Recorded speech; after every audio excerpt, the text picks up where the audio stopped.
નમસ્તે વિદ્યાર્થી મિત્રો, આજે આપણે ધોરણ 10 વિષય વિજ્ઞાન એનું પ્રકરણ 7 નિયંત્રણ અને સંકલન એનો અભ્યાસ કરવો છે. ભાગ 1 આપણે આજે જોવો છે.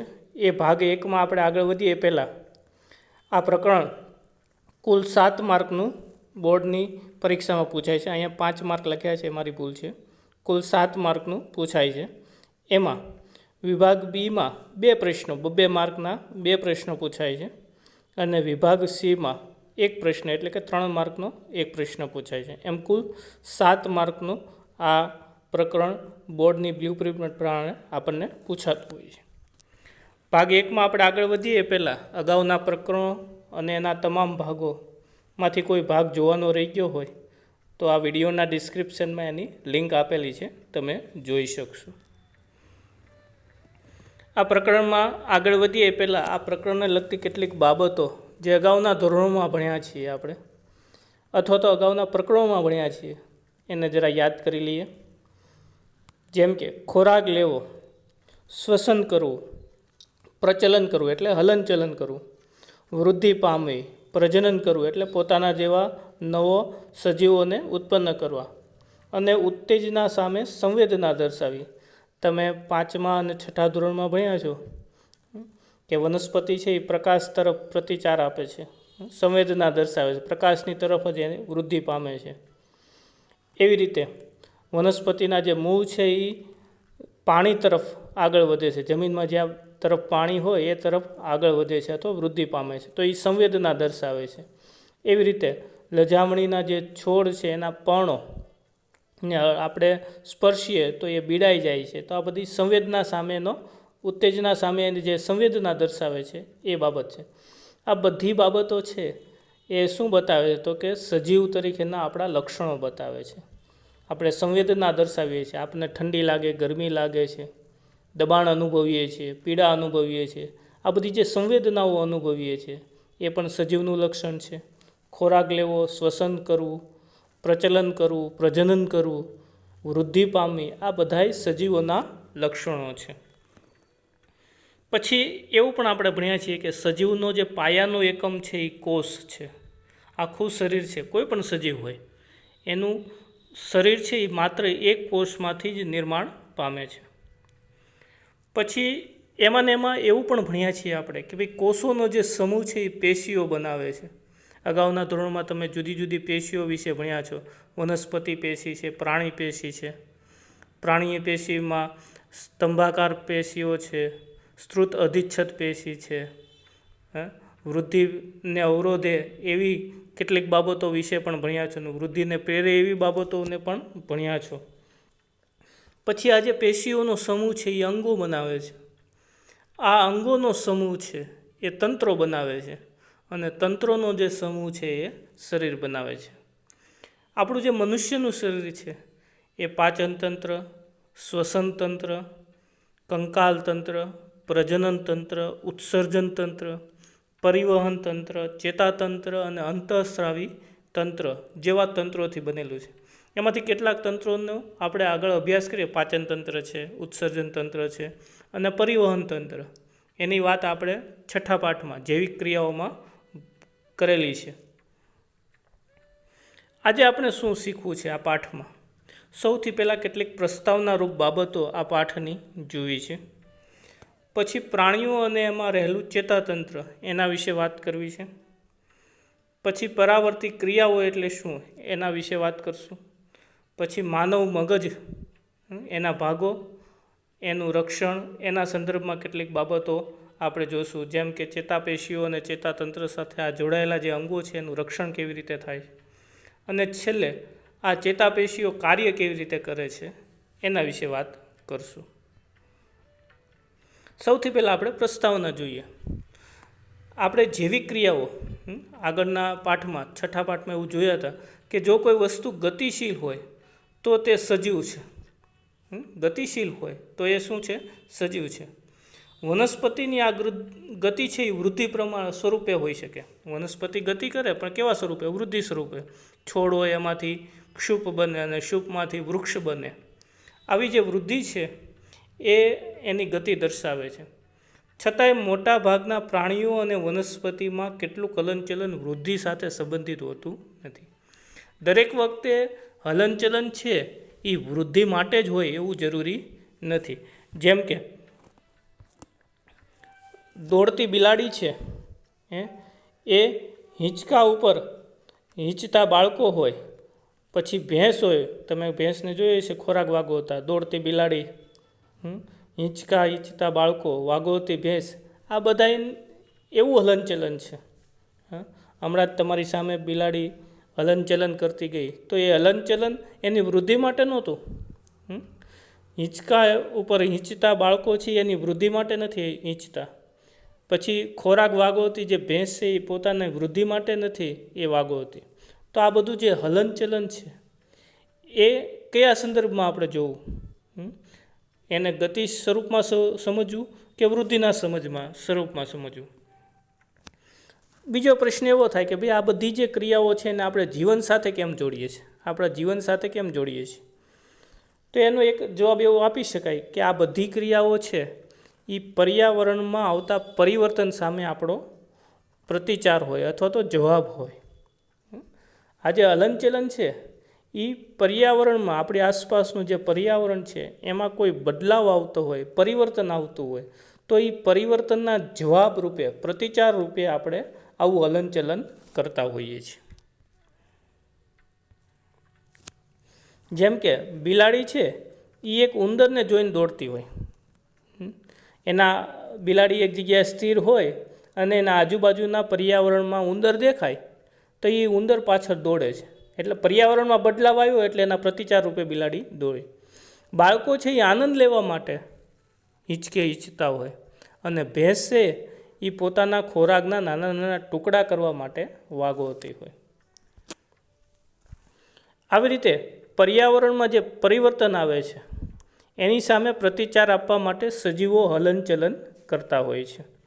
જેમ કે અચાનક આંખમાં ક્યારેક પ્રકાશ આવી જાય. તમે ઘણી વખત એવું અનુભવ્યું હોય કે અમે રાત્રિના સમયે બહાર નીકળ્યા હોય ને અચાનક કોઈ વાહનની હેડલાઇટ છે એ તમારી આંખમાં પડે તો આપણી આંખો છે એ બંધ થઈ જાય છે.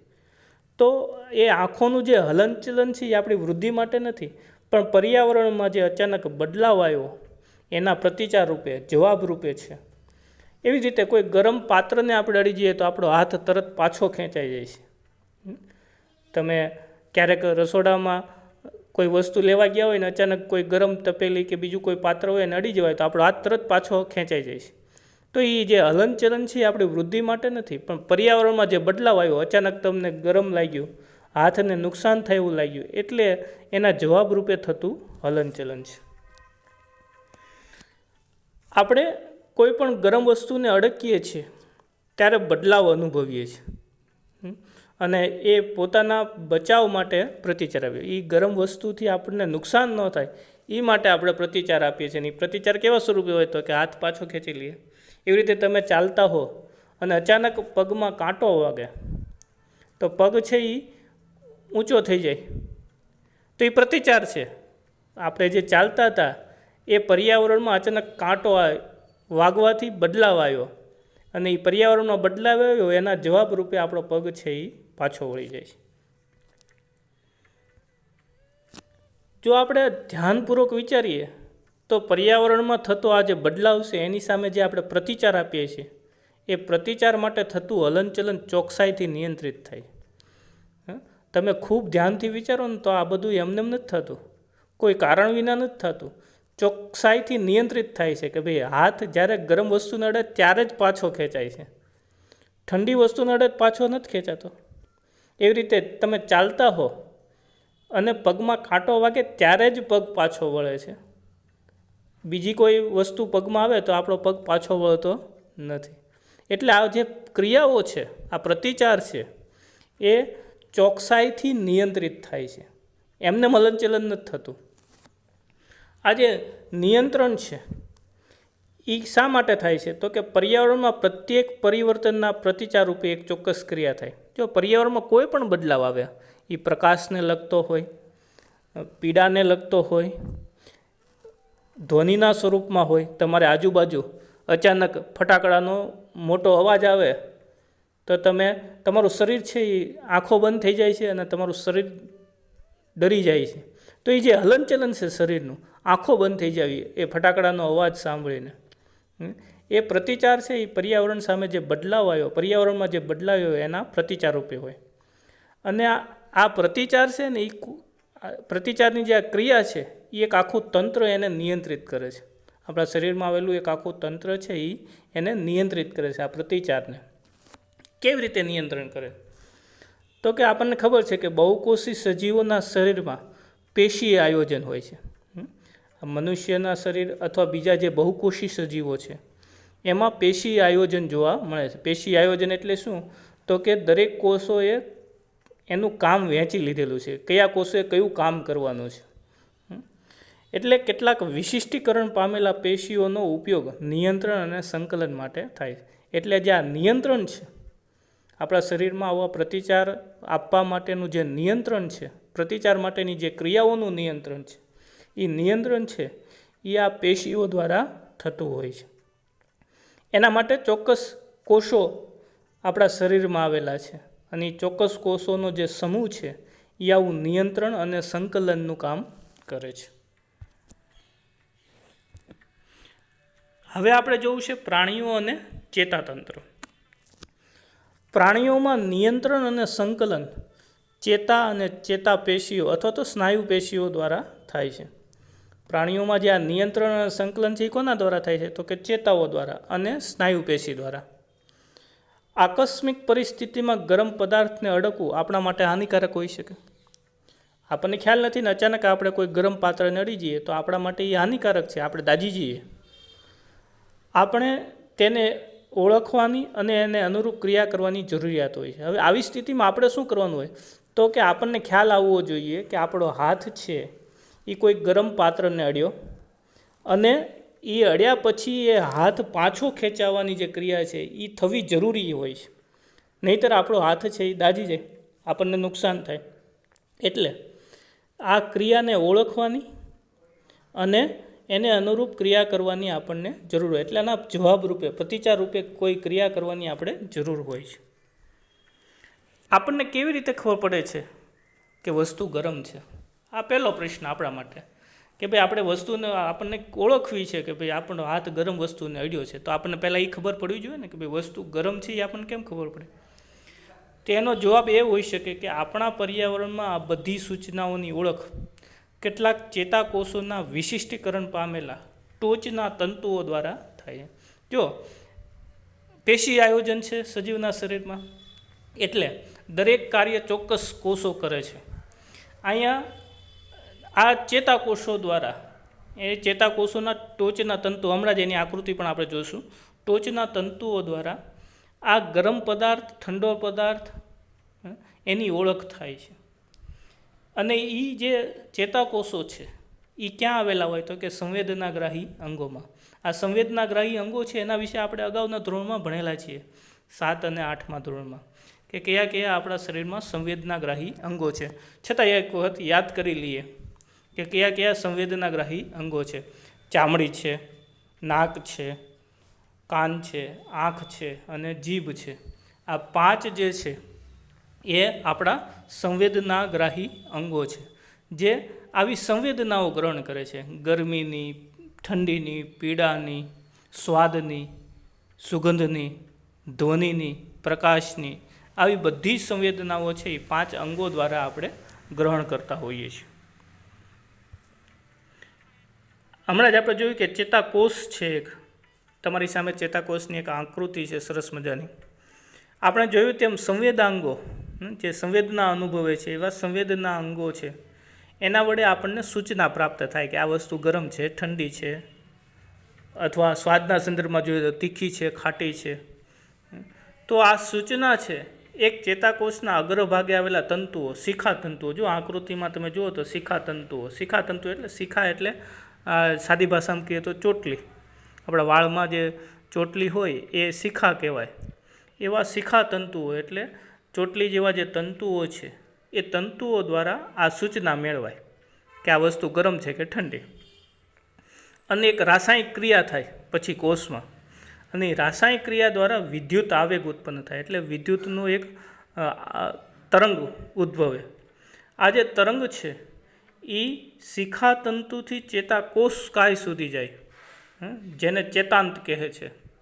આકૃતિમાં જો સૌથી છેલ્લો ભાગ છે ચેતાંત, અને વચ્ચેનો જે ભાગ છે એ અક્ષતંતુ જેને કહે છે, અને આગળનો ભાગ છે એ કોષકાય છે.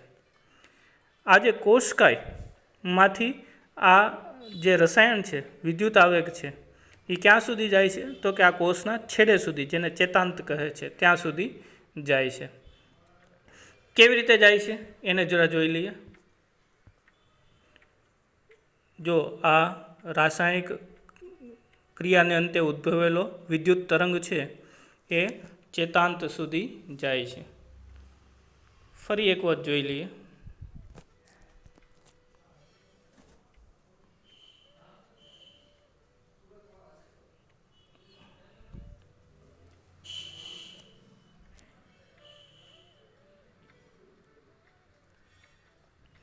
હવે તમને એમ થયું કે સાહેબ આ તો બરાબર છે, ચાલો એક કોષ હતો, એના એક કોષના છેડેથી આ સંવેદના અનુભવાણીને એ સંવેદના વિદ્યુત તરંગ રૂપે છેડે સુધી ગઈ, પણ આંગળીએના ભાગે અડેલું આ ગરમ વસ્તુ આપણા આખા શરીર સુધી કેમ પહોંચે છે, કેવી રીતે પહોંચે છે, એને આપણે સમજીએ. જો ચેતાક્ષના છેડેથી આવેલા વિદ્યુત આવક કેટલાક રસાયણો મુક્ત કરે છે. આ રસાયણ અવકાશીય સ્થાન કે જેને ચેતોપાગમ કહેવામાં આવે છે, એમાંથી પસાર થઈ અને બીજા ચેતાકોષના શિખાતંતુમાં વિદ્યુત આવેગનો પ્રારંભ.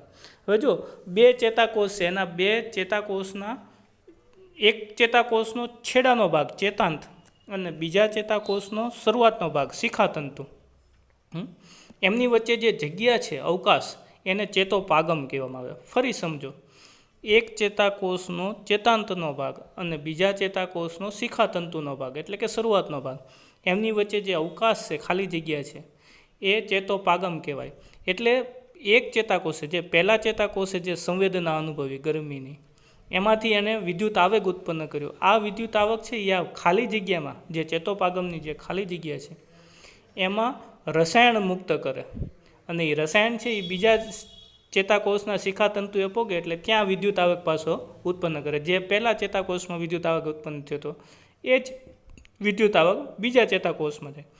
એવી જ રીતે બીજા ચેતાકોષમાંથી જ્યારે વચ્ચે ત્રીજા ચેતાકોષની વચ્ચે જે અવકાશીય ભાગ છે, ચેતોપાગમ છે, એ ચેતાપાગમમાં આવી જ રીતે પાછો ત્રીજા ચેતાકોષને વિદ્યુત આવક મળે.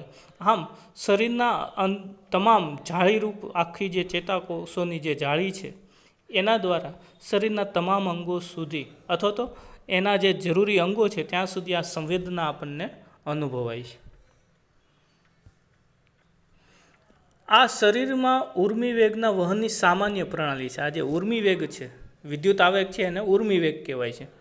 આ જે ઉર્મિવેગ છે, સંવેદના અનુભવીને એમાંથી જે વિદ્યુત આવક ઉત્પન્ન થાય એને ઉર્મિવેગ કહેવાય. આ ઉર્મિવેગનો વહનની સામાન્ય સિસ્ટમ છે. કેવી રીતે એ વહન પામે, એક ચેતાકોષમાંથી બીજામાં, બીજામાંથી ત્રીજામાં, એની આખી સિસ્ટમ છે, પ્રણાલી વહન માટેની. આવી રીતે એક ચેતોપાગમ તેના અંતમાં ઉર્મિવેગને અંતે ચેતાકોષમાંથી અન્ય કોષ જેવા કે સ્નાયુ કોષમાં લઈ જાય. હવે આ તો એક ચેતાકોષમાંથી બીજા ચેતાકોષમાં વહનની વાત થઈ, પણ જ્યારે એને કોઈ કાર્ય કરવાનું હોય, પ્રતિચાર રૂપે હાથને હલનચલન કરાવવાનું હોય, પગને હલનચલન કરાવવાનું હોય, આંખને હલનચલન કરાવવાનું હોય, ત્યારે એ હલનચલન સ્નાયુ કોષો દ્વારા થાય છે. એટલે છેલ્લો જે ચેતાકોષ હોય એમાંથી આ ઉર્મિવેગ કેમાં વહન પામે છે? સ્નાયુ કોષોમાં વહન પામે છે. ચેતાપેશી ચેતાકોષોની એક આયોજનબદ્ધ જાળીરૂપ રચના બનેલી છે. જો કેટલા બધા ચેતાકોષ છે, એની એક જાળી છે, વચ્ચે જગ્યા, જેને આપણે ચેતોપાગમ કહીએ છીએ. આ સૂચનાઓ વિદ્યુત આવેગ દ્વારા શરીરના એક ભાગથી બીજા ભાગ સુધી સંવહન પામે. હમણાં જ આપણે જોયું એમ કે કોઈ એક ભાગે સંવેદના અનુભવી હોય, ગરમીની, પીડાની અથવા તો કોઈ પણ સંવેદના, એ બીજા ભાગ સુધી કેવી રીતે વહન પામે? તો કે એક ચેતાકોષનું શિખાતંતુ છે, એ સંવેદના અનુભવે, એ સંવેદના છે એમના આધારે વિદ્યુત આવેગ ઉત્પન્ન થાય. આ વિદ્યુત આવક છે એ ચેતાંત સુધી જાય. ચેતાંતમાંથી કેટલાક રસાયણો મુક્ત થાય જે ચેતોપાગમમાંથી બીજા ચેતાકોષના શિખાતંતુ સુધી પહોંચે અને બીજા ચેતાકોષના શિખાતંતુમાં પાછો વિદ્યુત આવેગ ઉત્પન્ન કરે. આવી રીતે એક ચેતાકોષમાંથી બીજા કોષમાં થઈ અને શરીરના એક ભાગમાંથી બીજા ભાગ સુધી આ સંવેદનાઓનું વહન થતું હોય છે. બીજી એક વાત એવી તમે અનુભવી છે કે જ્યારે આપણને શરદી થઈ જાય છે અથવા તો આપણું નાક બંધ થઈ જાય ત્યારે આપણી સ્વાદ પારખવાની જે શક્તિ છે એ ઓછી થઈ જાય છે. આવું કેમ થાય? જો સ્વાદ આપણે જીભથી પારખીએ છીએ અને નાક બંધ હોય તો એ નાકની સંવેદનાની વાત છે. સુગંધની સંવેદના છે નાક વાટે અનુભવતા, પણ નાક બંધ હોય તો પણ સ્વાદ કેમ આપણે અનુભવતા બંધ થઈ જાય અથવા તો ઓછા થઈ જાય? આપણી જે ક્ષમતા છે સ્વાદ પારખવાની કેમ ઓછી થઈ જાય છે? તો કે નાકના અંતમાં એક ગ્રાહી એકમ હોય છે. એટલે ગ્રાહી એકમ એટલે જે સંવેદનાને ગ્રહણ કરે એને ગ્રાહી એકમ કહેવાય, જે ગંધ અને સ્વાદ બંનેને સાથે અનુભવે છે. નાકના અંતના ભાગમાં હમણાં જ આપણે આકૃતિમાં પણ જોશું એક ગ્રાહી એકમ હોય જે ગંધ અને સ્વાદ બંનેની સંવેદના સાથે અનુભવે. જો નાક બંધ હોય તો આ ગ્રાહી એકમ છે એ યોગ્ય રીતે કાર્ય કરી શકતું નથી. એટલે જ નાક બંધ હોય અથવા તો બંધ કર્યું હોય આપણે તો આપણે સ્વાદ પારખવામાં તકલીફ થાય છે. જોઈએ આપણે આકૃતિમાં. જો અહીંયા નાક અને મુખ બંનેમાંથી નીકળતી ચેતાઓ દર્શાવેલી છે, બરાબર.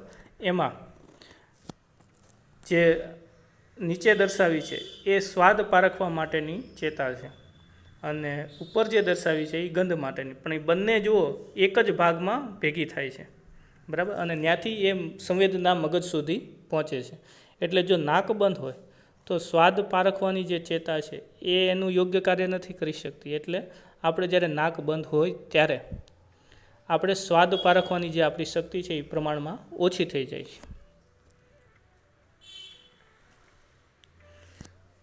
પર્યાવરણમાં કોઈ ઘટનાની આપણે હવે પરાવર્તિત ક્રિયાઓ વિશે જો આ પાઠમાં સૌથી સારામાં સારો અને મહત્ત્વનો મુદ્દો છે પરાવર્તિત ક્રિયાઓ.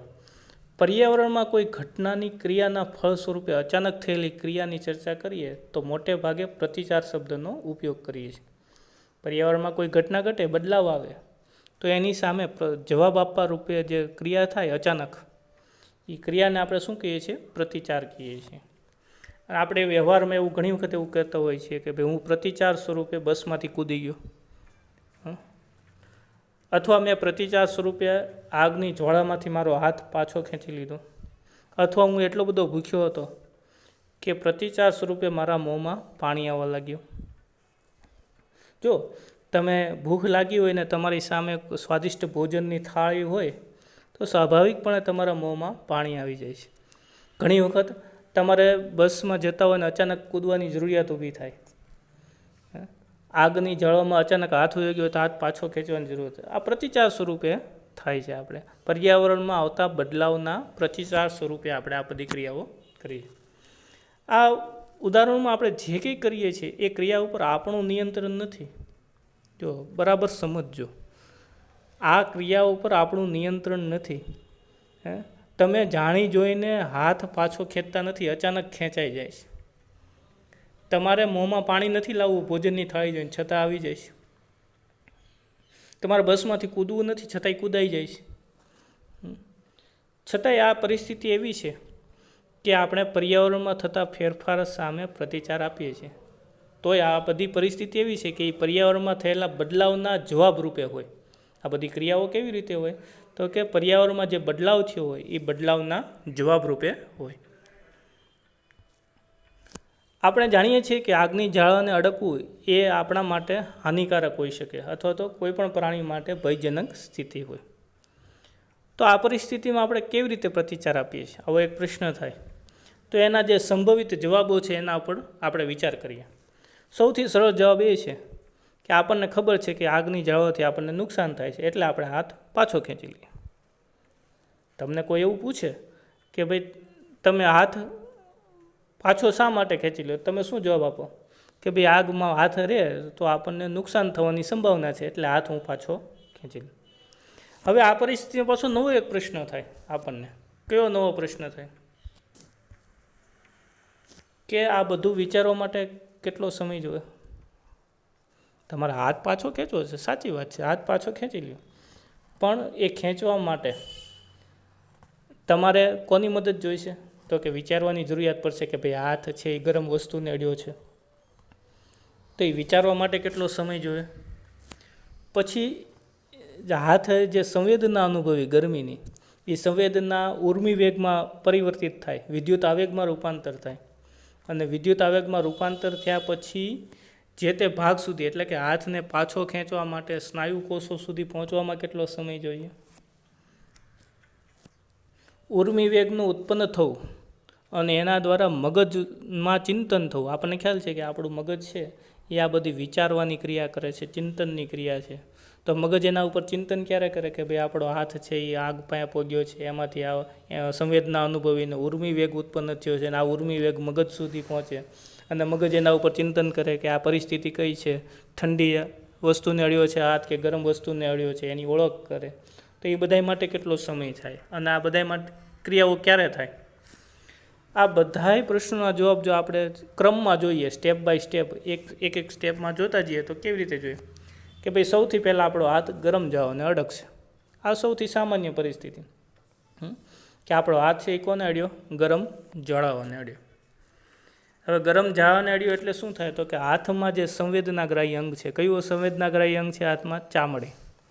એ ચામડી દ્વારા એની સૂચના મળશે, એની ઓળખ થાય કે ભાઈ આ તો આગ છે.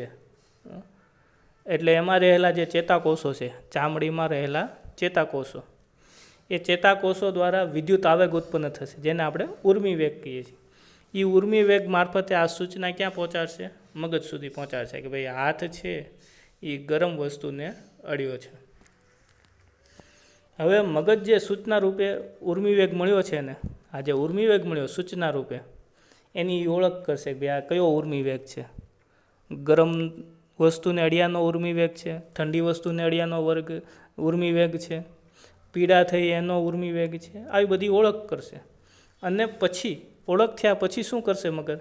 તો કે એનો જવાબ આપવા માટે પ્રતિચાર રૂપે સ્નાયુઓને બીજો ઉર્મી વેગ મોકલશે, બીજો વિદ્યુત આવેગ મોકલશે, હાથના સ્નાયુઓને સંદેશો મોકલશે કે ભાઈ હાથ છે એ પાછો ખેંચવો છે. પણ એ ખેંચવા માટે જે સંદેશો છે ઉર્મી વેગ રૂપે મગજ મોકલશે.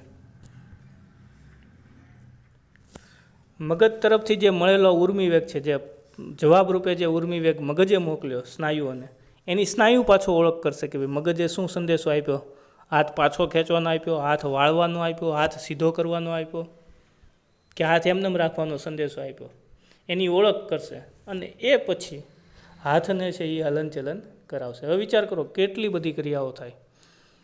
જ્વાળાઓને હાથ અડે, ઉર્મી વેગ ઉત્પન્ન થાય, ઉર્મી વેગ મગજ સુધી પહોંચે, મગજ એના ઉપર ચિંતન કરે, અને ચિંતન કર્યા પછી સ્નાયુઓને બીજો ઉર્મી વેગ મોકલે, સ્નાયુઓ એ ઉર્મી વેગની ઓળખ કરી અને એ પ્રમાણે હલનચલન કરે, અને પછી હાથ છે એ પાછો ખેંચાય.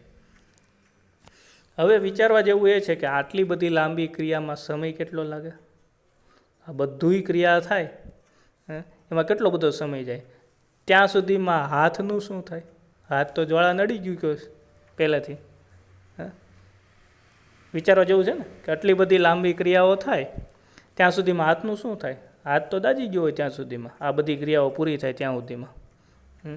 પણ આવું થતું નથી. હકીકતે શું થાય છે કે હાથ તરત જ પાછો ખેંચાય છે. જેવો તમારો હાથ જ્વાળાઓને અડે છે એ જ સમયે હાથ છે એ પાછો ખેંચાઈ જાય છે. તો આવું કેવી રીતે શક્ય બને? એને આપણે સમજીએ. સૌથી પહેલાં એક ક્રિયા જોઈએ. જો હાથ છે એ મીણબત્તીને અડે છે આંગળી, એટલે શું થશે? તો કે સૌથી પહેલાં ઉર્મી વેગ ઉત્પન્ન થશે, અને ક્યાં સુધી જાય છે એ જરા જોઈએ આપણે. જો આ ઉર્મી વેગ છે એ મગજ સુધી નથી જતો, પણ કરોડરજ્જુ સુધી જાય છે, અને કરોડરજ્જુમાંથી જ તે તરત બીજો ઉર્મી વેગ છે એ પાછો આવે છે. ફરી જોઈએ. જેવો હાથ મીણબત્તીને અડશે એટલે એક ઉર્મી વેગ ઉત્પન્ન થશે, અને એ ઉર્મી વેગ ક્યાં જાય છે? કરોડરજ્જુ સુધી. જો મગજ સુધી નથી જતો, અને ત્યાંથી તરત જ તે બીજો ઉર્મી વેગ છે એ પરત આવે. હવે જેવો ઉર્મી વેગ પરત આવશે એટલે શું થશે? તો કે હાથ છે એ પાછો ખેંચાઈ જશે, મીણબત્તીથી પાછો ખેંચાઈ જશે. બરાબર? આખી ક્રિયાને ફરીથી જોઈએ આપણે.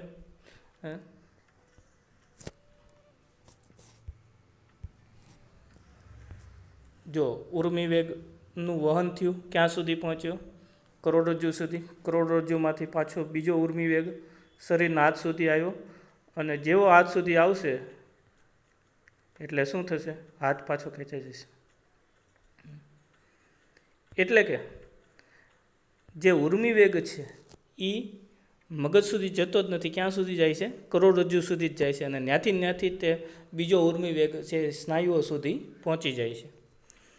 સંવેદના ગ્રહણ એટલે હાથ મીણબત્તી નડ્યો એ સંવેદના ગ્રહણ થયું, અને હાથ પાછો ખેંચાઈ ગયો એ પ્રતિચાર. સંવેદના ગ્રહણ અને પ્રતિચારની ક્રિયા ઝડપથી થઈ શકે એવા જોડાણને પરાવર્તી કમાન કહે છે, અથવા તો પરાવર્તી ક્રિયા કહે છે.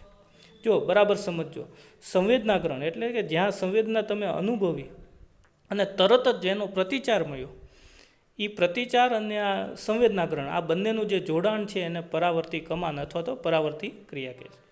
બીજા શબ્દોમાં આપણે કહેવું હોય તેવું કહી શકીએ કે ઉત્તેજનાની સામે સ્નાયુઓ કે ગ્રંથિનો, ઉત્તેજના સામે જે ઉત્તેજના તમે હાથ મીણબત્તી નડ્યો એ ઉત્તેજના છે, એની સામે સ્નાયુઓ, હાથના સ્નાયુઓ કે હાથની બીજી કોઈ ગ્રંથિઓ એનો અભાનપણે, એટલે આપણને એના ઉપર વિચારવાની કે એની કોઈ સમય ન હોય, અભાનપણે સ્વયં સ્ફુરિતપણે એટલે પોતાની જાતે જ અપાતું અનૈચ્છિક પ્રતિચાર.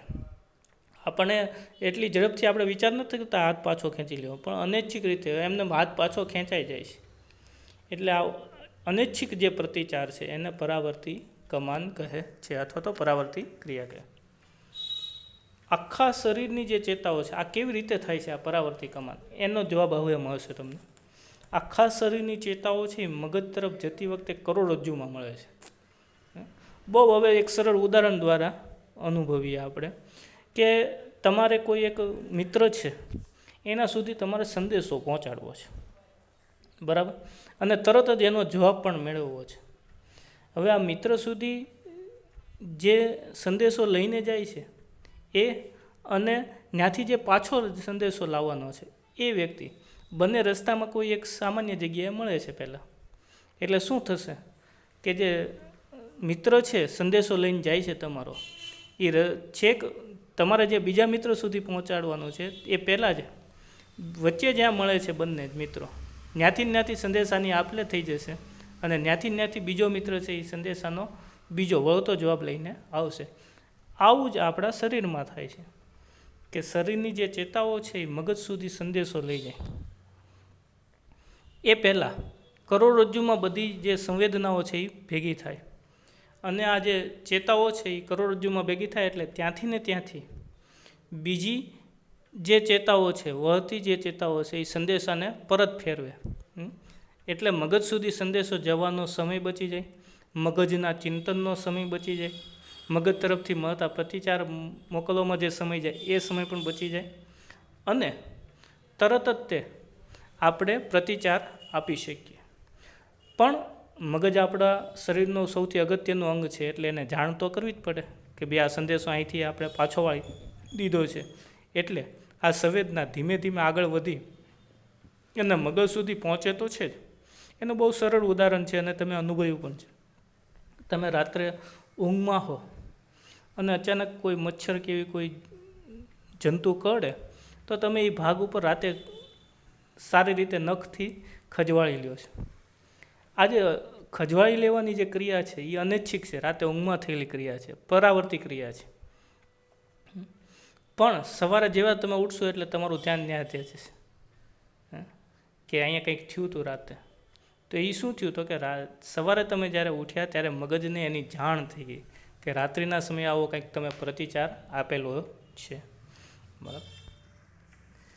વાસ્તવિક વિચારવાની ક્રિયાની ગેરહાજરીમાં પરાવર્તી કમાન વિકાસ. એટલે કોઈ પણ ક્રિયા છે એકદમ વિચારીને જે ક્રિયાઓ કરી એની ગેરહાજરીમાં જે ક્રિયા થાય એને પરાવર્તી કમાન કહીએ છીએ. તમે વિચારીને કોઈ દી છીંક નહીં ખાઈ શકો છો? એ તો અચાનક થાય. એટલે છીંક છે ને એ પણ પરાવર્તી ક્રિયા છે. ઉધરસ આવી એ પણ પરાવર્તી ક્રિયા છે. પ્રકાશ સામે આંખો બંધ થઈ જવી એ પણ પરાવર્તી ક્રિયા છે. એના માટે આપણે વિચાર નથી કરતા કે આંખો બંધ થઈ જવી જ જોઈએ, છીંક આવવી જ જોઈએ. હવે તમારી ઈચ્છાથી છીંક નહીં આવે, એ અચાનક આવશે. અનૈચ્છિક પ્રતિચાર છે, સ્વયંસ્ફુરિત પ્રતિચાર છે. એટલે આ બધી પરાવર્તી ક્રિયાઓ છે જે અનૈચ્છિક રીતે આપણે આપીએ છીએ. હવે આપણે જોવું છે માનવ મગજ વિશે. આપણે આ બધી ક્રિયાઓનું જે સંચાલન કરે છે, સંકલન કરે છે, નિયંત્રણ કરે છે એવા અંગની આપણે વાત કરવી છે.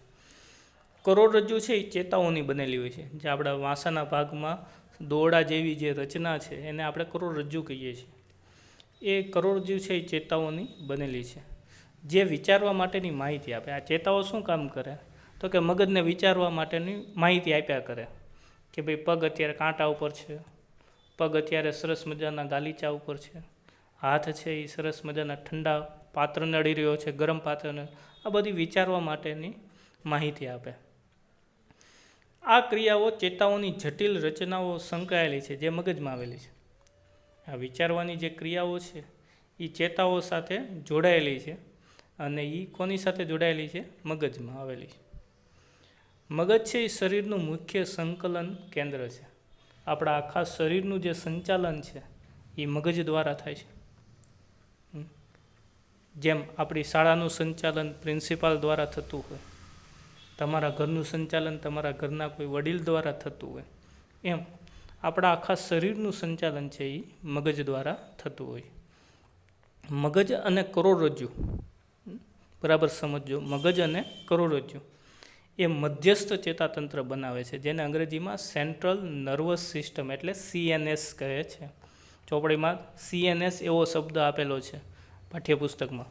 તમે જોશો સેન્ટ્રલ નર્વસ સિસ્ટમ, મધ્યસ્થ ચેતાતંત્ર, જે શરીરના બધા ભાગોમાંથી સૂચના પ્રાપ્ત કરે અને સંકલન. આનું કામ શું? તો કે આખા શરીરના એક ભાગમાંથી સૂચનાઓ પ્રાપ્ત કર્યા કરે સતત અને એને અનુરૂપ ક્રિયાઓ કરવા માટે અંગોને પ્રેરે અને સંકલન કરે. મગજ અને કરોડરજ્જુ સિવાયની જે ચેતાઓનું જટિલ જાળવું હોય છે. આ મગજ અને કરોડરજ્જુ છે એ તો ચેતાઓથી બનેલું છે, એ સિવાય પણ ચેતાઓનું જાળવું શરીરમાં હોય જેને પરિઘવર્તી ચેતાતંત્ર કહે છે. જો આપણા ચેતાતંત્રને બે ભાગમાં વહેંચી દીધું છે, એક મધ્યસ્થ ચેતાતંત્ર અને એક પરિઘવર્તી ચેતાતંત્ર. મધ્યસ્થ ચેતાતંત્રમાં મગજ અને કરોડરજ્જુનો સમાવેશ થાય અને એમાંથી નીકળતી ચેતાઓ. જ્યારે પરિઘવર્તી ચેતાઓ છે એમાં પણ ચેતાતંત્ર છે એમાં જુદી જુદી ચેતાઓનો સમાવેશ થાય. આ પરિઘવર્તી ચેતાતંત્ર છે એ મધ્યસ્થ ચેતાતંત્ર અને અંગો સાથે સંપર્કનું કામ કરે, માધ્યમ બને, મીડિયેટર બને. જેમ તમે કોઈ પત્ર છે એ તમારા મિત્ર સુધી પહોંચો તો એ તમારી વાત મિત્ર સુધી પહોંચાડવા માટેનું માધ્યમ કોણ છે? તો કે પત્ર છે. એમ મગજ એટલે કે મધ્યસ્થ ચેતાતંત્ર અને શરીરના ભાગો એની વચ્ચે સંપર્ક કરાવવાનું કામ કોણ કરે છે? આ પરિઘવર્તી ચેતાતંત્ર કરે છે. આ સંપર્ક કરવામાં મગજમાંથી નીકળતી મસ્તિષ્ક ચેતાઓ અને કરોડરજ્જુમાંથી નીકળતી ચેતાઓ સહાયક બને છે. આ સંપર્ક કરવામાં કોણ મદદ કરે? તો કે મગજમાંથી નીકળતી મસ્તિષ્ક ચેતાઓ અને કરોડરજ્જુમાંથી નીકળતી કરોડરજ્જુ ચેતાઓ. માનવ મગજમાં મુખ્ય 3 ભાગો છે કે પ્રદેશો છે. આકૃતિમાં બતાવે છે. અગ્ર મગજ, પછી મધ્ય મગજ અને પશ્ચ મગજ. જે નીચે કરોડરજ્જુનો ભાગ અહીંયા આકૃતિમાં દર્શાવ્યો છે એની આગળનો જે ભાગ છે એ પશ્ચ મગજનો ભાગ છે. મગજનો મુખ્ય વિચારવાળો ભાગ અગ્ર મગજ છે. આપણે જે કાંઈ વિચારો કરીએ છીએ, સમજીએ છીએ, એ કયા ભાગમાં થાય છે? તો કે અગ્ર મગજમાં થાય છે. અગ્ર મગજમાં વિવિધ ગ્રાહી એકમોથી સંવેદનાઓ મેળવવા માટેના એકમો આવેલા હોય છે. આ અગ્ર મગજમાં શું હોય? તો કે જે આ ગ્રાહી એકમો છે એટલે કે જે સંવેદનાઓનું ગ્રહણ કરે છે એ સંવેદનાઓને ઓળખવાનું કાર્ય કરવા માટેના જુદા જુદા એકમો આવેલા હોય છે. જેમ કે અગ્ર મગજમાં વિવિધ વિસ્તારોમાં શ્રવણ એટલે કે ધ્વનિના સંવેદના, ઘ્રાણ એટલે સુગંધના સંદર્ભમાં અને દ્રષ્ટિ એટલે પ્રકાશના સંદર્ભના કેન્દ્રો આવેલા હોય છે. તમને આકૃતિમાં બતાવ્યું છે, જુઓ. સંવેદના અને જોયો શ્રવણ અને દ્રષ્ટિ એના કેન્દ્રો છે એ મગજના અગ્રભાગમાં આવેલા હોય. આ ઉપરાંત સહનિયમન એટલે બીજી કેટલીક ક્રિયાઓનું સાથે સાથે નિયમન કરવાના કેન્દ્રો, સ્વતંત્ર ક્ષેત્રો પણ આમાં અગ્રમગજમાં આવેલા હોય. આ જે ક્ષેત્ર છે જે સહનિયમનનું, એમાં કેટલીક અનૈચ્છિક ક્રિયાઓના પણ કેન્દ્રો આવેલા હોય. જે અનૈચ્છિક ક્રિયાઓ છે, આપણે જે આપણી ઈચ્છાથી જે નથી થતા પ્રતિચાર, એવા જે પ્રતિચારો માટેના કેન્દ્રો છે એ અગ્રમગજમાં આવેલા હોય. શ્વાસ લેવો, ખોરાક પચાવવો, પ્રકાશના વધતા ઓછા પ્રમાણ સામે કીકી, જે આપણી આંખની કીકી છે એના કદમાં ફેરફાર કરવો, પછી સ્વાદિષ્ટ ભોજન જોઈને મોંમાં પાણી આવવું, આ બધી ક્રિયાઓ પર આપણું નિયંત્રણ હોતું નથી. એટલે આ બધી ક્રિયા કેવી છે? અનૈચ્છિક ક્રિયાઓ છે. આપણી ઈચ્છા મુજબ નથી ચાલતી એવી ક્રિયાઓ છે, એટલે અનૈચ્છિક ક્રિયાઓ છે. આવી અનૈચ્છિક ક્રિયાઓનું સંચાલન મધ્ય મગજ અને પશ્ચિમ મગજ દ્વારા થાય છે. આવી જે શ્વાસ લેવી, ખોરાકને પચાવવો, કીકીના કદમાં વધઘટ કરવી, આ બધી જે અનૈચ્છિક ક્રિયાઓ છે એ મધ્ય મગજ અને પશ્ચિમ મગજ દ્વારા સંચાલિત થાય છે. અનૈચ્છિક ક્રિયાઓમાં રુધિરનું દબાણ એટલે બ્લડ પ્રેશર, બીપી જેને કહીએ છીએ, લાળ રસનું જળવું એટલે મોંમાં પાણી આવવું, ઉલટી થવી, એ પશ્ચિમ મગજમાં આવેલા લંબમજા દ્વારા, જો આકૃતિમાં બતાવ્યું છે લંબમજા, એના દ્વારા નિયંત્રિત થાય છે. પછી સીધી રેખામાં ચાલવું, એકદમ ટટ્ટાર અને સીધા એક જ લાઇનમાં ચાલવું, સાયકલ ચલાવી, ઘણી બધી પેન્સિલો હોય એમાંથી ચોક્કસ એક જ પેન્સિલ ઉપાડવી, આવી જે સંતુલન આધારિત છે, જેમાં સંતુલનની આવશ્યકતા હોય એવી જે ક્રિયાઓ છે એ પશ્ચિમ મગજમાં આવેલા અનુમસ્તિષ્ક દ્વારા, જો આકૃતિમાં તમને બતાવે છે, એના દ્વારા નિયંત્રિત થાય છે. ફરી રુધિરનું દબાણ એટલે કે બ્લડ પ્રેશર, મોંમાં પાણી આવવું, ઉલટી થવી, એ લંબમજા દ્વારા નિયંત્રિત થાય છે. અને સંતુલનના સંદર્ભની જે ક્રિયાઓ છે, સીધી રેખામાં ચાલવું, સાયકલ ચલાવી, એક જ પેન્સિલ ઉપાડવી, આવી જે સંતુલનના સંદર્ભમાં જે કાર્યો છે એ અનુમસ્તિષ્ક દ્વારા નિયંત્રિત થાય. હવે આપણને એ તો ખબર પડી ગઈ કે આપણું મગજ છે એ ખૂબ અગત્યનું અંગ છે. તો આ મગજની રક્ષા માટે તે કંઈક વિચારવું જોઈએ ને આપણે, કે મગજને કાંઈ ન થાય. તો એના માટે તે સરસ મજાની વ્યવસ્થા છે એને જોઈએ. મગજ જેવું નાજુક અંગ જે વિવિધ ક્રિયાઓ માટે ખૂબ જરૂરી છે, એનું સાવચેતીપૂર્વક રક્ષણ થવું પણ જરૂરી છે. એ અંગને આપણે સાચવવું પડે ને, જે આખા શરીરનું સંચાલન કરતું હોય એ અંગને પણ આપણે સાચવવું જ જોઈએ. એના માટે શું વ્યવસ્થા છે? તો કે શરીરના મગજના રક્ષણ માટે અસ્થિઓ એટલે કે હાડકાઓની બનેલી એક પેટી આવેલી હોય છે, જેને આપણે ખોપરી કહીએ છીએ. આકૃતિમાં તમે જુઓ, ખોપરીનો ભાગ છે એ લાલ ટપકા વડે દર્શાવ્યો છે. એ હાડકાઓની બનેલી એક પેટી જેવી રચના છે, એની અંદર મગજ આવેલું છે. આ જે પેટી છે એની અંદર સીધે સીધું પાછું મગજ નથી, એમાં પ્રવાહી ભરેલા એક ફુગા જેવી રચના છે, એની અંદર મગજ છે. હવે તમને એમ થાય કે સાહેબ ઉપર તો સરસ મજાનો હાડકાની પેટી આપી દીધી, રક્ષાઈ ગયું, તો પછી ફુગા જેવા પ્રવાહીથી ભરેલા ફુગા જેવી રચના આપવાની શું જરૂર હતી? તો એ એટલા માટે કે ભાઈ તમે ચાલતા હો, કૂદતા હો, ત્યારે તમારા શરીરમાં જે આંચકા લાગે એ આંચકાને કારણે મગજને નુકસાન ન થાય, કારણ કે એ નાજુક અંગ છે. એટલે મગજને એ આંચકાઓ સામે રક્ષણ મળે એ માટે થઈને એની જે રક્ષા કેવી રીતે થાય છે? તો કે એક પ્રવાહી ભરેલા ફુગામાં એ મગજને રક્ષેલું છે. પાણીમાં રહેલું જે ગ્લાસ હોય કે બીજી કોઈ વસ્તુ હોય, એ પાણીની ડોલ ગમે એટલી તમે હલનચલન કરાવો એને કાંઈ નુકસાન થાય નહીં. એવી રીતે તમારું શરીર ઉછળકૂદ કરે કે બીજા કોઈ આંચકા અનુભવે તમારું શરીર, તો મગજને એ આંચકાની અસર ન થાય એ માટે આ પ્રવાહીથી ભરેલા ફુગાની અંદર મગજ આવેલું હોય છે. એવી જ રીતે આપણું બીજું જે નાજુક અંગ છે એ છે કરોડરજ્જુ. કરોડરજ્જુ આપણને ખ્યાલ છે કે વાંસાના ભાગે આવેલી, રજ્જુ એટલે દોરડા જેવી રચના, રજ્જુ એટલે દોરડું થાય. એક કરોડરજ્જુ છે એ કરોડ સ્તંભ નામના અસ્થિઓથી રક્ષેલું. જેમ મગજ છે એ મસ્તિષ્ક પેટી નામના જે હાડકાની બનેલી પેટી છે એમાં રક્ષાયેલું છે, એવી રીતે આ જે કરોડરજ્જુ છે એ હાડકાઓથી બનેલા કરોડ સ્તંભ માં રક્ષાયેલું હોય. તમને એક કરોડ સ્તંભ બતાવેલો છે બાજુમાં, એમાં જુઓ નીચે ખાડા જેવો ભાગ દેખાય છે. એ ખાડાઓમાં એ દોરડું છે એ પરોવાયેલું હોય, એટલે એની ફરતે હાડકાની સરસ મજાની વ્યવસ્થા હોય, જે એ રજ્જુને અથવા તો એ દોરડાને નુકસાન થતું અટકાવે. આવી રીતે મગજ અને કરોડરજ્જુ જે આપણા શરીરના સંચાલન માટે અગત્યના અંગો છે એનું રક્ષણ થાય. હવે આપણને એમ થાય કે આ ચેતાપેશી કાર્ય કેવી રીતે કરે છે.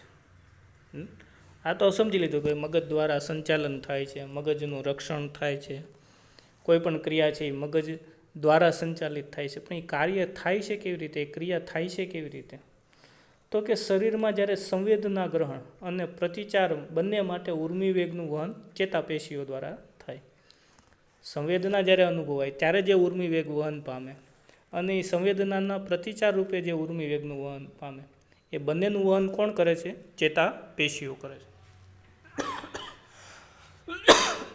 સોરી.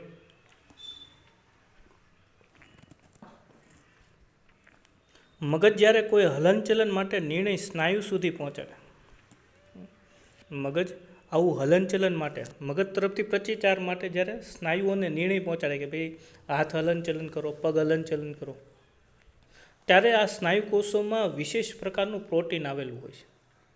આ સ્નાયુ કોષો છે એમાં વિશેષ પ્રકારનું પ્રોટીન આવેલું, જે તેમનો આકાર અને વ્યવસ્થા બંનેમાં ફેરફાર લાવે. આ જે પ્રોટીન છે એ મગજનો જે ઉર્મી વેગ એમના સુધી પહોંચે ત્યારે એ પ્રમાણે એ ઉર્મી વેગના સંદર્ભમાં એ સ્નાયુ કોષના આકારમાં અને એની વ્યવસ્થામાં ફેરફાર કરે. કોષોમાં આવતા ચેતાકીય વીજાવેગ એટલે કે ઉર્મી વેગની પ્રતિક્રિયા રૂપે અથવા તો જવાબ રૂપે આકારમાં કે વ્યવસ્થામાં ફેરફાર થાય. એટલે સ્નાયુઓના આકારમાં કે એની વ્યવસ્થામાં ફેરફાર થાય. જ્યારે પણ આવી ઘટના ઘટે છે ત્યારે આ પ્રોટીન નવી વ્યવસ્થા સ્નાયુઓનો નવો આકાર આપે છે. જ્યારે પણ આવો કોઈ પ્રતિચાર આવે મગજ તરફથી ઉર્મી વેગ પહોંચે સ્નાયુ સુધી, એટલે સ્નાયુઓના આકાર કે એના વ્યવસ્થામાં ફેરફાર થાય. એટલે સ્વાભાવિક છે કે તમારો હાથ ખુલ્લો છે, માની લો કે એ પહેલી જૂની વ્યવસ્થા છે. હવે એ હાથને બંધ કરવાની જે નવી જરૂરિયાત ઊભી થઈ, એટલે એના સંદર્ભમાં જ્યારે ઉર્મી વેગ મગજ તરફથી સ્નાયુઓને પહોંચે એટલે તરત જ એમાં રહેલું જે પ્રોટીન છે એ સ્નાયુઓને આ નવી વ્યવસ્થા માટે પ્રેરે છે અને સ્નાયુઓ છે એ ચોક્કસપણે ચોક્કસ દિશામાં હલનચલન કરી શકે. આ જે નવી વ્યવસ્થા છે એ ક્યારેક આપણી ઈચ્છા અનુસાર થતી હોય છે અને ક્યારેક આપણી અનિચ્છાએ થાય. જે હમણાં આપણે જોઈ પરાવર્તી ક્રિયા એ આપણી અનિચ્છાએ થાય છે. ત્યારે કેટલીક ક્રિયાઓ છે એ આપણી ઈચ્છા અનુસાર, જેમ કે તમે લખતા હો ત્યારે તમારા હાથના સ્નાયુઓનું ચોક્કસ પ્રકારે હલનચલન છે એ તમારી ઈચ્છા મુજબ થાય છે. તમે દોડતા હો ત્યારે તમારા પગનું હલનચલન છે એ તમારી ઈચ્છા મુજબ થાય છે. પણ પગમાં કાંટો વાગે ત્યારે તમારો પગ પાછો વળી જાય એ તમારી અનિચ્છાએ થયેલું હલનચલન છે. એટલે કેટલુંક હલનચલન છે એ આપણી ઈચ્છાથી થાય છે અને કેટલુંક હલનચલન છે એ આપણું અનિચ્છાએ થાય. એટલે તમે પ્રાથમિકના ધોરણમાં સ્નાયુઓના બે પ્રકાર ભણેલા છો, અનૈચ્છિક સ્નાયુઓ અને ઐચ્છિક સ્નાયુઓ. જે આપણી ઈચ્છા અનુસાર સ્નાયુઓ જે કાર્ય કરે એને ઐચ્છિક સ્નાયુઓ કહેવાય, અને જે આપણી ઈચ્છાને અનુરૂપ કાર્ય ન થતું હોય અથવા તો આપણી ઈચ્છા ન હોય ને કાર્ય થતું હોય એવા જે સ્નાયુઓ છે એ અનૈચ્છિક સ્નાયુઓ છે. આજનું ગૃહ કાર્ય જોઈ લઈએ.